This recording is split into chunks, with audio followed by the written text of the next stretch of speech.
Assalamualaikum warahmatullahi wabarakatuh. Perkenalkan, nama saya Muhammad Hafiz, NIM 21110302074, jurusan Ilmu Al-Quran dan Tafsir, Fakultas Usuluddin Al-Manirah, lokal IAT 21.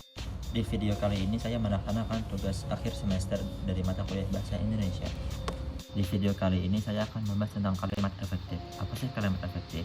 Kalimat efektif adalah kalimat yang disusun berdasarkan kaidah-kaidah yang berlaku sesuai KBBI, seperti unsur-unsur yang penting yang harus dimiliki setiap kalimat, seperti subjek dan predikat. Kalimat yang memenuhi kaidah-kaidah tersebut jelas akan mudah dipahami oleh pembaca dan pendengar. Kemudian kalimat tidak efektif.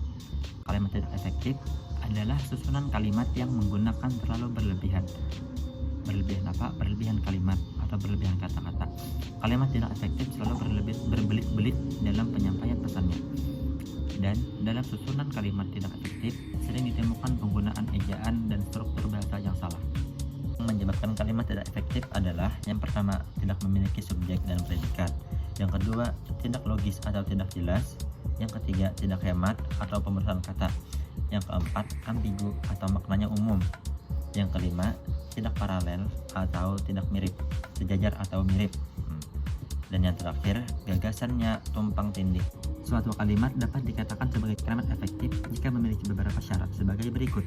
Yang pertama, mudah dipahami oleh pendengar atau pembacanya. Yang kedua, tidak menimbulkan kesalahan dalam menafsirkan maksud sang penulis. Dan yang terakhir, menyampaikan pemikiran penulis kepada pembaca atau pendengarnya dengan tepat. Berkenaan dengan pembahasan kita di atas tadi, yaitu kalimat efektif. Kalimat efektif tidak pernah terlepas dari yang namanya subjek dan predikat. Apa sih subjek dan predikat itu? Subjek itu sendiri adalah pelaku atau orang yang melakukan tindakan tertentu. Subjek biasanya kata benda seperti nama orang, binatang, tumbuhan, atau benda-benda. Kemudian subjek tidak akan pernah sempurna apabila tidak ada predikat. Kenapa? Karena mereka memang berpasangan. Apa sih predikat itu? Predikat itu sendiri adalah elemen kalimat yang menunjukkan tindakan yang dilakukan oleh subjek. Contoh misalnya, aku sedang membaca buku. Aku itu subjek yang melakukannya. Apa sih yang dilakukannya? Membaca buku. Itu adalah predikat. Predikat itu seperti penyempurna kalimat dari subjek. Bagaimana sih contoh kalimat yang tidak efektif? Contohnya seperti Banjarmasin adalah merupakan salah satu kota besar di Indonesia. Kenapa jadi tidak efektif? Di situ ada menggunakan kata-kata adalah dan merupakan. Salah satu contoh kalimat tidak efektif yang berbelit-belit atau pengulangan makna. Adalah dan merupakan, maknanya sama. Dan bagaimana sih contoh yang efektifnya? Contohnya, Banjarmasin merupakan satu di antara kota besar di Indonesia. Jelas dan mudah dipahami. Itu adalah kalimat yang efektif. Yang terakhir, kita akan membahas ciri-ciri kalimat efektif. Yang pertama, kesepakatan struktur. Ya, jika dalam suatu kalimat kita telah menemukan struktur kalimat di mana subjek dan predikat sudah jelas dan kita memahami kalimat tersebut dengan mudah, berarti kalimat tersebut adalah kalimat efektif. Contohnya seperti, kepada para peserta lomba penulis dipersilahkan untuk mempersiapkan diri. Kata-kata tersebut tidak mengandung subjek karena setelah kata kepada, setelah ada kata seharusnya ada kata keterangan.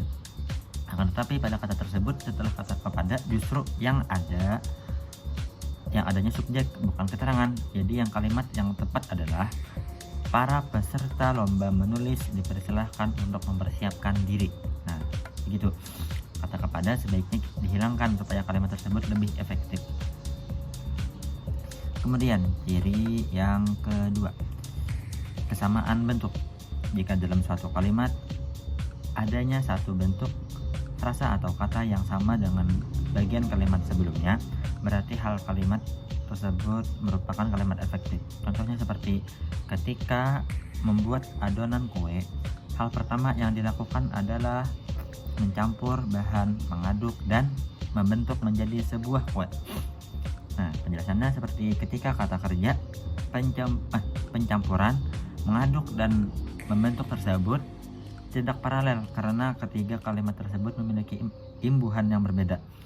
Agar kalimat tersebut menjadi kalimat efektif, haruslah menyamakan ketiga imbuhan tersebut. Misalnya, menyamakan menggunakan imbuhan me akan menjadi mencampur atau mengaduk dan membentuk, atau imbuhan pe atau an akan menjadi pencampuran, pengadukan, dan pembentukan. Kemudian adanya ketegasan makna dalam kalimat efektif biasanya ditandai dengan penegasan makna yang berfungsi untuk memberikan penekanan pada kalimat. Contohnya seperti di sana jangan duduk, seharusnya jangan duduk di sana. Masa di sana jangan duduk? Ya kurang srek lah gitu. Nah, dan yang terakhir, mengandung kalimat yang logis. Jika dalam membaca atau mendengarkan sebuah kalimat, kemudian kita tidak menemukan sebuah kalimat yang tidak masuk akal, artinya kita memahami seluruh makna kalimat tersebut, maka kalimat tersebut merupakan kalimat efektif. Contohnya seperti Ina membalikan permen adiknya. Seharusnya, jangan begitu kan, yang seharusnya Ina membelikan permen untuk adiknya. Mungkin sekian, itu saja yang dapat saya sampaikan. Salah hilaf mohon maaf, jika ada kesalahan mohon dimaklumi. Wassalamualaikum warahmatullahi wabarakatuh.